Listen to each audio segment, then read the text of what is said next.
Hello, I'm Mike Burke, and this is the first of what I hope will be several short videos that I'll intersperse at various points in the course to help you understand the course material. This particular one is the first of two videos that have to do with chapters 1 and 2, the Introduction to Argument section of our argument textbook. As you can see, I'm recording this in the luxurious studios of my house basement, which is where I tend to do all of my most interesting work.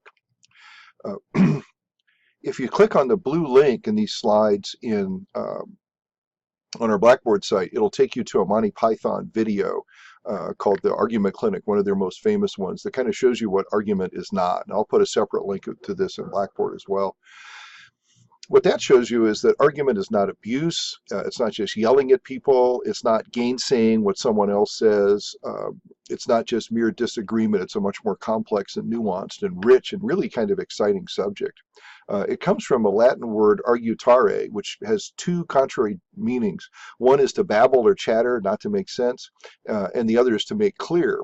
And if you think about it, a lot of our arguments do tend to fall into these categories where on one hand you can see kind of why people think they're a pro-con or a yes-no or they're a fight kind of debate. That's not really what argument's about, although it's kind of inherent in the word. What we're interested in this course is the idea of argument as something that makes things clear, what our textbook later calls truth seeking. Any good argument has two or more conflicting assertions, that is, not so much points of view, but alternative solutions to the same problem. It's not, as I said, a pro-con debate, and it's not a fight. It's not one of those dreary things you have with your parents or your boyfriend or your girlfriend or your children over whether they can do or not do something, or whether you can not do or do something. It really is an attempt to resolve conflict through an appeal to reason. That's another fundamental lesson from our textbook. And that's what we're going to focus on. We're going to focus on reasoned debate. We're going to focus on issues that are important to people. And we're going to focus on different points of view and how do we convince an audience that our particular point of view is the one that they should adopt. Any good argument, our textbook argues, has three aspects. The first is that it has to have some kind of justification for its claims. You've got to clarify what exactly your argument's about. You've got to develop a base of support for that position that you've taken, and it's got to be arranged in a way that's logical and clear. Our textbook also points out that argument is both a product and a process. It's a product in the sense that it's your particular contribution to a conversation. And no matter what issue you select, there's already an ongoing conversation about it, what some people call the Burkean parlor, named after a famous rhetorician and scholar named Burke, not me. The second part of that is a process, and that is your seeking of the best solution to the problem or issue, not necessarily one that you're predisposed to, but rather one that you think is going to work the best. The second aspect of this is the notion that an argument also includes truth seeking, which is part of that process, and persuasion. And persuasion is really more a case of organizing your argument in a way that meets needs of the audience and moving them towards your position. And there's a lot of different ways to do that, as we'll find out. In terms of this course, we have two basic groups of assignments. There are truth-seeking assignments for the first few weeks, what our textbook also calls reading arguments. You're going to have to summarize a piece that I picked. You're going to have to pick a topic and then put together an annotated bibliography for it, and then you're going to have to take one of those sources and perform a rhetorical analysis on it, or you can pick one of the ones that I've selected as options for the rhetorical analysis assignment. So that's the first half of the course, roughly. The second half of the course, we're going to be focusing on this idea of persuasion, of writing an argument. And you have two different papers to write. One is a revision of the first one, and then in between those two, you'll have to take your argument and turn it into a visual argument of some kind of video, a PowerPoint like this, an infographic. We'll be talking about that later. The idea with any good argument is that this process of truth seeking and persuasion is going to have to be balanced in the sense that you're going to be looking for knowledge and you're going to be understanding and gathering facts and developing your own position on a new issue. And then you're going to be turning that into an act of writing. There's also, like I said, a visual component to this, but fundamentally, this is a writing course with a lot of writing assignments, as you can see, and the focus is going to be on writing arguments. And the visual part of the course is designed to help you write a better argument, as we'll get to. Something else that I think a lot of students tend to find frustrating is the idea that there are very few absolute truths in our life. There are things that we might believe, there are issues of faith, there are issues of values, and those may be true to you, and you may believe in them very strongly, but in terms of absolute truths, these things can become quite complicated. And you have to remember that not only do you have values and beliefs, so does your audience. And those beliefs and values may be at odds with your own. And so part of your problem in the persuasion business is to figure out what your audience believes, what they value, so that you can move them in the direction that you want them to go. Okay.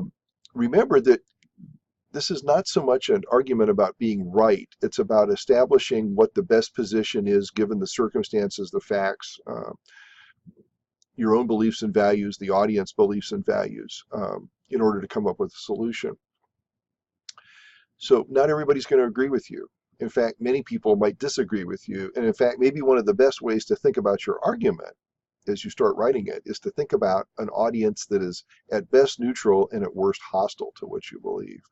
So don't expect to win, but on the other hand, don't expect to lose. You're going to simply be able to advance the debate to an area that perhaps it hasn't been to before. And that's a pretty important thing if you think about it. One of the key tenets of argument is this notion of what's called the rhetorical triangle. This goes back to Greek rhetoric, particularly to Aristotle, and it has three elements. It has you as a writer, it has a message that you want to communicate, and has an audience that you want to receive that message. So you, to establish your ethos, are going to have to put together an argument that displays your own credibility. A simple thing to do is to use proper format, MLA or APA. We'll be talking about those two as we move along. A more important thing is to make sure that your approach is comprehensive in the sense that you're going to have to make a case and present objectively and fairly more than just your own perspective. You're going to have to show some respect for alternative points of view. And you're going to have to also respect the complexity of the issue. As I said before, if these things were easy, we would have figured them out. But most of the time, they're not.